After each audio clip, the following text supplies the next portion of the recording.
Lors de la victoire du Portugal contre la Slovénie à l'Euro 2024, on a vu un Cristiano Ronaldo fondre en larmes. Sur les réseaux sociaux, beaucoup se sont moqués de lui.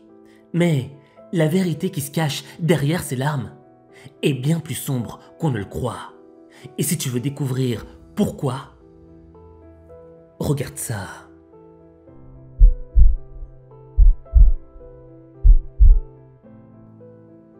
Je vais tenir des propos qui vont faire scandale.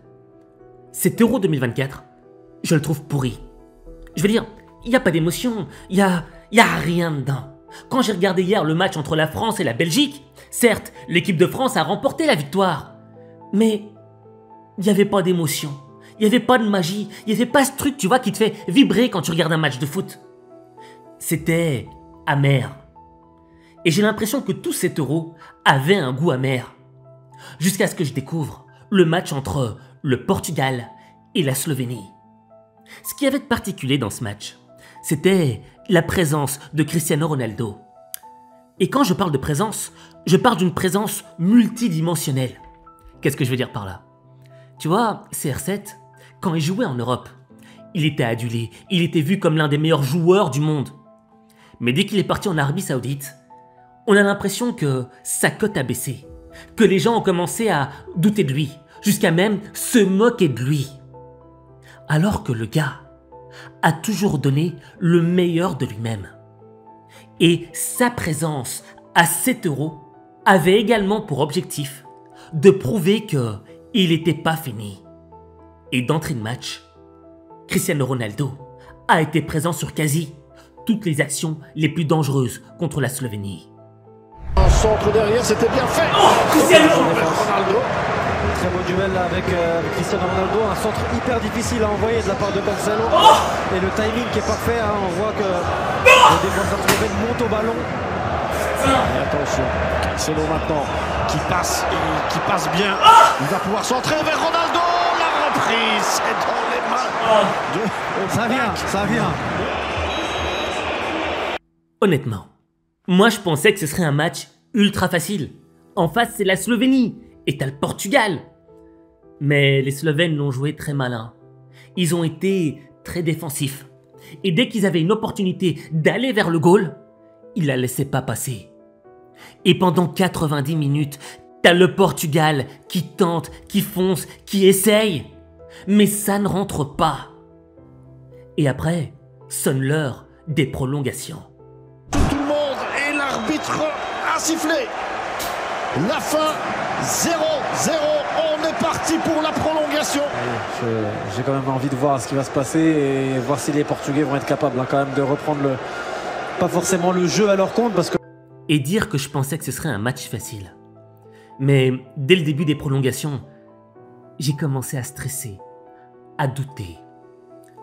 Jusqu'à ce qu'arrive ce penalty qui m'a rendu dingue. Lyotta il est frais, Lyotta il s'avance et il cherche la faute. Le ballon et le penalty le donne. Le penalty donné par l'arbitre italien. Et qui pour le tirer? Rien d'autre que Cristiano Ronaldo. Vitesse, Turkuzic touche pas le ballon du tout. Il a eu beaucoup de possibilités. Allez, Cristiano, tu la mets. Celle-là sera la plus nette, c'est sûr. Et on revient chez Oblak pour rappeler les consignes. L'arbitre italien ne veut négliger aucun détail. Ronaldo face à Oblak. Ronaldo s'élance. Et Oblak détourne. Non! Incroyable. Oblak détourne. Ce n'est pas la soirée de Cristiano Ronaldo. C'est incroyable ce qui se passe. Il regarde. Le choc. Le choc de voir Cristiano Ronaldo rater ce penalty. Et tu sens que il était déçu de lui-même, qu'il s'en voulait, qu'il se sentait coupable. Il y a même des larmes qui ont coulé. Je veux dire, t'avais l'impression que c'était la fin du monde pour lui. Et le match a duré jusqu'à la fin des prolongations, malgré que le Portugal ait tout donné, malgré que le Portugal ait donné tout ce qu'il avait au fond de lui-même. Et là, on arrive à la séance de tir au but. Dans les pieds portugais, tout le banc portugais est debout. Conceição. Le ballon protégé par Balkovic. Je regarde l'arbitre qui met un terme. On va y aller à la séance de tir au but. Le scénario fou qu'on imaginait il y a environ 2 heures d'ici. Les tirs au but, c'est un des concepts du football les plus injustes. Parce que pendant tout le match, t'as pu être mauvais. Mais t'as la chance de te rattraper et de remporter la victoire. Même si tu ne la mérites pas vraiment. Et là, le Portugal méritait ses victoires. Et les joueurs étaient fatigués physiquement et émotionnellement. Mais on a eu un gardien d'exception. Costa, premier tir au but. Il est arrêté. Il est arrêté par le gardien portugais. Qu'est-ce qu'il est fort dans l'exercice lui aussi. Un gardien qui a arrêté tous les tirs au but des Slovènes. Un gardien qui nous a laissé sans voix. Mais on a aussi eu un Cristiano Ronaldo qui devait reprendre sa revanche sur le gardien, qui devait retirer un deuxième penalty. Mentalement, il était touché. Mais l'homme n'a pas faibli. L'homme a pris ses responsabilités. Et il a marqué ce penalty. Oblak, la concentration du capitaine portugais, il arrête. Yes, Cristiano. Cristiano. Et il s'excuse encore d'avoir loupé celui de tout à l'heure. Mais il a inscrit peut-être le penalty le plus important de cette séance de tir au but. Et finalement, le Portugal marque tous ses tirs au but. Et le gardien portugais arrête tous les tirs au but de l'adversaire. Et les Portugais l'emportent et vont en quart de finale face à la France. La concentration. Et c'est dedans. C'est dedans. Le Portugal se qualifie pour le quart de finale. Regardez ces scènes. Et la légende Cristiano Ronaldo ne s'arrêtera pas ce soir à Francfort, mesdames, messieurs. Elle va continuer avec un quart de finale contre la France. Mais honnêtement, après ce match, il y a une question qui m'est venue en tête. Je me suis dit, mais pourquoi est-ce que Cristiano pleure autant? T'as l'impression qu'il y a quelqu'un qui est mort. Alors que le gars, dans le fond, il a réussi sa vie. Il est milliardaire, il est connu, c'est une légende dans son domaine. Mais pourtant, il pleure comme un gosse, comme si on lui avait enlevé une partie de lui-même. Et malgré les moqueries sur les réseaux sociaux, j'ai fini par comprendre la sombre vérité qui se cachait derrière ses larmes. Réussir sa vie, c'est suivre ses passions avec détermination. Dans le fond, il y a 2 éléments qui ont fait pleurer Cristiano Ronaldo. Et on va les donner dans l'ordre. Le premier, c'est quoi? C'est la passion. La passion, dans le fond, c'est cette chose qui te fait vibrer dans ta vie. Et la passion, elle a cette particularité d'avoir une motivation intrinsèque. Ce que je veux dire par là, c'est que, tu vois, t'en as rien à foutre de la récompense externe, de ce que les autres peuvent te donner. Non. La récompense que tu cherches, elle vient de l'intérieur. Raison pour laquelle tu as une motivation intérieure qui te pousse à accomplir l'objectif. Parce que quand tu accomplis l'objectif, tu ressens un épanouissement personnel. Tu es fier de toi, tu as de l'estime de toi. Et quand tu te regardes dans le miroir, ta confiance, elle augmente. Et ce qui est beau avec la passion, c'est que tu es tellement dedans, tu as tellement envie de réussir et t'améliorer, que naturellement tu vas tendre vers l'excellence. Donc dans le fond, la passion, c'est la source qui te mène à être excellent. Mais ça, c'est pas suffisant pour pleurer comme Cristiano Ronaldo. T'as besoin d'un élément complémentaire qui va s'associer à ta passion. Écoute ton cœur. Il connaît le chemin. Le deuxième élément, il est capital. C'est le pourquoi. Le pourquoi, c'est ta boussole de vie. Cette boussole qui te dirige vers ton but. Tu vois, parfois dans la vie, il y a des éléments, il y a des forces négatives qui nous poussent en arrière et qui nous écartent de notre droit chemin. Du chemin qui est censé nous mener vers la meilleure version de nous-mêmes. Des gens qui nous critiquent, des échecs. Bref, parfois tu as l'impression que le monde ne cesse de te mettre des bâtons dans les roues pour que tu abandonnes tes rêves. Eh bien, tu vois, le pourquoi, c'est cette petite boussole qui vit à l'intérieur de ton cœur et qui te rappelle pourquoi tu es là, pourquoi tu dois atteindre cet objectif. Et elle te rappelle la direction. C'est par là que se trouve ton rêve. C'est pour ça que tu dois aller là-bas. Et le pourquoi de Cristiano Ronaldo, il en a à moitié parlé dans cette interview d'après-match. La Slovénie a passé presque tout son temps à défendre. Félicitations à l'équipe, en particulier à notre gardien qui a réalisé 3 bons arrêts. Même les gens les plus forts ont leur jour. J'étais déprimé et j'étais triste. Je ne peux pas, j'en parlerai plus tard. Je parlerai plus tard. Le mec était triste, le mec était déprimé. Parce qu'en réalité, son pourquoi, c'est une somme d'accumulation, de traumatismes et de malheurs qui lui sont arrivés. Le premier traumatisme, c'est la perte de son père. Tu vois, ce qui était particulier avec le papa de Cristiano Ronaldo, c'est que c'était un alcoolique. Et Cristiano, ça le touchait au plus profond de lui-même.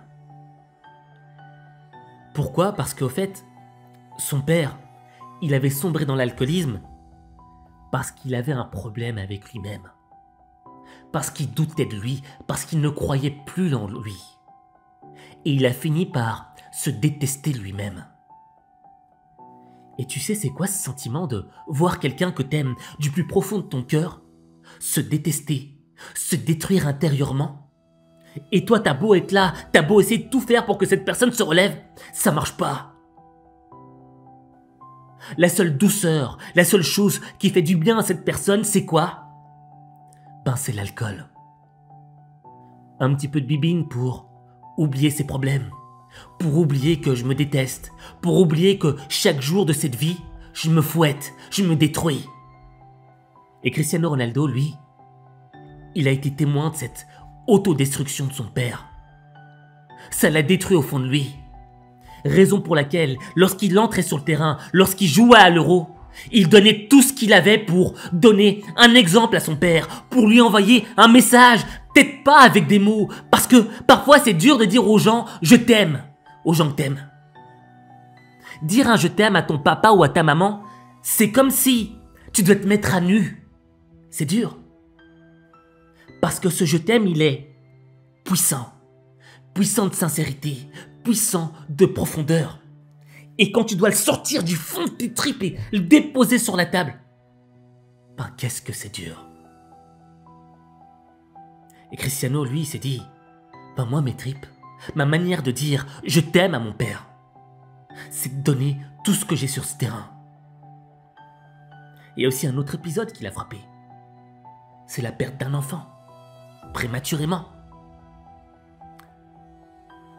Et donc, tu vois, le gars, il vit avec ses douleurs intérieures.